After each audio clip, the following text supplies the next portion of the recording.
ஈட்டோ கிளப்பின் இல்லம் தேடி உணவு. இதில் வந்து 1 மந்த் நம்ம டீடாக்ஸிஃபை கஞ்சி கொடுக்குறோம்.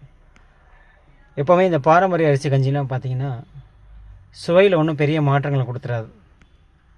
உதாரணத்துக்கு இப்போ கருப்பு கவுனி போடுறோம், மாப்பிள்ளை சம்பா போடுறோம், பூங்கார் அரிசி போடுறோம், அதே போல் மணிச்சம்பா போடுறோம், இலுப்பைப்பூ சம்பா போடுறோம். இது நம்ம குடிக்கும் பொழுது நமக்கு ஒரே மாதிரியான சுவையை கொடுத்தாலும் இதில் இருக்கக்கூடிய அந்த சத்துக்கள் அசத்தாக மாறாது. இப்போ சாதாரணமாக நீங்கள் ஒரு வெள்ளை அரிசி சாப்பிட்றீங்கன்னா அது வந்து வெறும் சக்கனை வச்சுக்கோங்களேன், அதாவது நம்ம சாப்பிட்றது வந்து அசத்தாக மாறிவிடும்.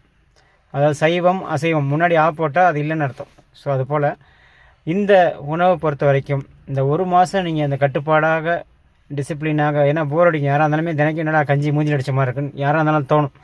இந்த 1 மாதம் நீங்கள் அந்த வைராக்கியத்தோடு இந்த உணவை எடுத்துக்கும் பொழுது அதில் இருக்கக்கூடிய அந்த சாத்வீக குணம், சத்துவ குணம் அனைத்தும் அந்த தாவரத்தில் இருக்கக்கூடிய நமது பாரம்பரிய விதையில் உருவான இந்த அரிசிகள் நமது உடல் அளவிலும் மனதளவிலும் மிகப்பெரிய ஒரு அருளாற்றலை அளித்து ஆரோக்கியத்தை மேம்படுத்துகிறது. இது உங்கள்கிட்ட ஷேர் பண்ணணும்னு நினச்சேன். அப்படி அடுத்த ஆப்ஷன் நம்ம என்ன பண்ணுறோம் அப்படின்னா 3 நாள் கஞ்சி, 3 நாள் வந்து பிரேக்ஃபாஸ்ட். இப்போ முதல் மாதம் டீடாக்ஸிஃபை முடிச்சிட்டிங்க அப்படின்னா 3 நாள், அதாவது திங்கக்கிழமை வந்து கஞ்சினா செவ்வாய்க்கிழமை உங்களுக்கு பாரம்பரிய உணவுலேயே செஞ்ச ஏதாவது ஒரு வெரைட்டி டிஃபன் வரும். அது இட்லியாவோ இல்லை பாரம்பரிய புட்டாவோ அல்லது திணை பொங்கல், சாமை பொங்கல், வரகு பொங்கல், இந்த மாதிரி வித்தியாசமான இது வரும். அடுத்து புதன்கிழமை கஞ்சி, அடுத்து வியாழக்கிழமை டிஃபன். ஸோ இந்த மாதிரி உங்களுக்கு ஆல்டர்னேட்டிவாக வரும்.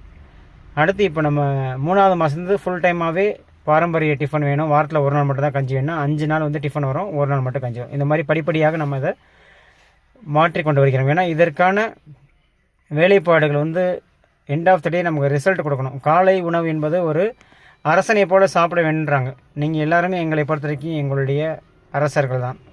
அப்போ ஒரு கிங்குக்கு எந்த மாதிரி ஒரு ஃபுட்டு கொடுக்கணுன்றதை பார்த்து கொடுப்பதில் ஈட்டோ கிளப் மும்மரமாக அதனுடைய வேலையை செய்து கொண்டிருக்கின்றது. இதனுடைய நிறைகளை நாம் இன்னும் சிறப்பாக கொண்டு செல்வதற்காக உங்களுடைய அன்பும் ஆதரவும் தேவைப்படுகிறது. அன்பின் பிடியில் எல்லா உயிர்களும் இன்புற்று வாழ்க.